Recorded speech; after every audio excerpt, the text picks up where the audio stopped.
بسم اللہ الرحمن الرحیم۔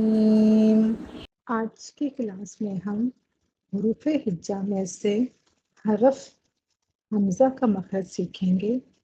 آئیے سیکھتے ہیں حرف حمزہ کا مخرج۔ حمزہ کا مخرج ادائیگی، حلق کا آخری حصہ جو سینے کی طرف ہے اس سے دو حروف ادا ہوتے ہیں، ہاں اور حمزہ۔ ہاں کی کلاس کو ہم سیکھ چکے ہیں، آج کی کلاس میں ہم صرف حمزہ کو سیکھیں گے، اس کی ادائیگی کو سمجھیں گے۔ ہمارے حلق کے 3 حصے ہوتے ہیں، اوپر والا حصہ، درمیانی حصہ اور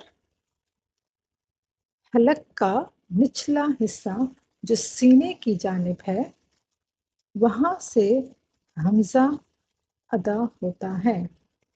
اسی لیے حمزہ حروف حلقی کہلاتا ہے، کیونکہ حمزہ حلق کے نچلے حصے سے ادا ہوتا ہے جو سینے کی جانب ہے۔ یہ حمزہ کا مخرج ہے۔ حمزہ کے لکھنے کے بہت سارے طریقے قرآن کے اندر آپ کو دیکھنے کو ملیں گے۔ یا تو حمزہ اس شیپ میں ہوتا ہے، یا تو آپ کو حمزہ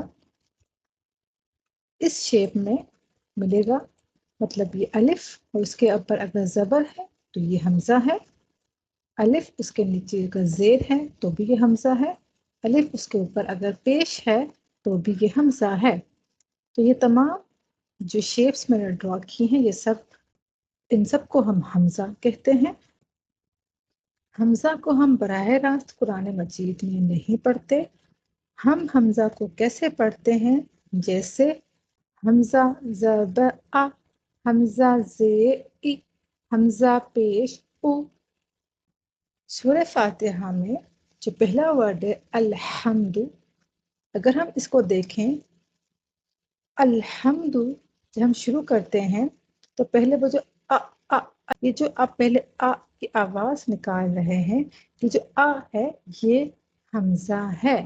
حمزہ ساکنہ کسے کہتے ہیں؟ یہ میں نے الف ڈرا کیا، اس کے اوپر یہ چھوٹا سا جو یہ نشان ہے اسے ہم جزم یا سکون کہتے ہیں۔ جس حمزہ کے اوپر جزم یا سکون ہو اسے ہم حمزہ ساکنہ کہتے ہیں۔ حمزہ ساکنہ کو پڑھتے وقت تھوڑا سا جھٹکا محسوس ہوتا ہے، تھوڑا سا جھٹکا ہوتا ہے۔ حمزہ ساکنہ کو ہم ہمیشہ پچھلے والے حرف کی حرکت سے ملا کر پڑھتے ہیں، کیونکہ کسی بھی حرف کا اگر ہمیں مخرج معلوم کرنا ہوتا ہے تو اس سے پہلے ہمیں اس سے پہلے کسی متحرک کو لانا ہوتا ہے۔ تو اگر ہم یہاں پر کوئی بھی متحرک لے کر آئیں گے اور جہاں پر حمزہ کی آواز رکے گی وہی حمزہ کا مخرج ہوگا۔ تو با، حمزہ زبر با، جو یہ کی آواز جو رک رہی ہے وہ کہاں رک رہی ہے؟ حلق کے نچلے حصے سے۔ تو اس طرح بھی ہم حرف کا مخرج معلوم کر سکتے ہیں، حمزہ ساکنہ ہو یا پھر حمزہ متحرک ہو، ان کی آواز کہاں سے نکل رہی ہے؟ حلق کے نچلے حصے سے نکل رہی ہے۔ یہ جتنی بھی شیپس میں نے ڈرا کی ہیں یہ تمام حمزہ ساکنہ ہیں۔ اب جو یہ شیپس ہے آپ اس میں کنفیوز مت ہوں کہ یہ الف ہے، اس میں کنفیوز مت ہوں کہ یہ واو ہے یا پھر یہ یا ہے۔ الف، واو اور یا ایک سپورٹ ہے، حمزہ اس کے اوپر ہے، تو یہ ایک سپورٹ کے طور پر یہاں پر موجود ہے۔ تو یہ اصل جو لیٹر ہے، اصل جو حرف ہے وہ حمزہ ساکنہ ہے۔ اگر ہم سورہ فیل کو دیکھیں تو اس کی آخری آیت میں یہ ورڈ آتا ہے، تو یہ جو ہے وہ حمزہ ساکنہ ہے۔ تو ہم اس کو کیسے پڑھیں گے؟ ہم تھوڑا جھٹکا دے کے پڑھیں گے، جیسے مقبول۔ تو یہ جو ہے وہ آپ کو میں نے بتایا کہ واو جسٹ سپورٹ کے لیے ہے، اصل جو لیٹر ہے وہ یہ ہے، حمزہ ساکنہ ہے۔ تو ہم اسے یو منونا نہیں پڑھیں گے، واو ہمیں نہیں پڑھنا، واو جسٹ سپورٹ ہے جس کے اوپر حمزہ ہے۔ تو ہم اسے تھوڑا سا جھٹکا دے کے پڑھیں گے، جیسے یؤمنون۔ تو آج کی کلاس میں آپ نے حروف ہجا میں سے حمزہ سیکھا ہے۔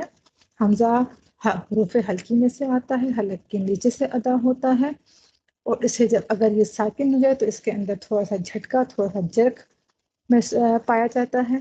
امید کرتے ہیں کہ آپ کو حمزہ کے بارے میں آسانی سے سمجھ آ چکا ہوگا۔ اللہ تعالیٰ آپ کے اور ہمارے علم میں اضافہ فرمائے، ہمارے اس سکھانے کو اور آپ کے اس سیکھنے کو قبول فرمائے۔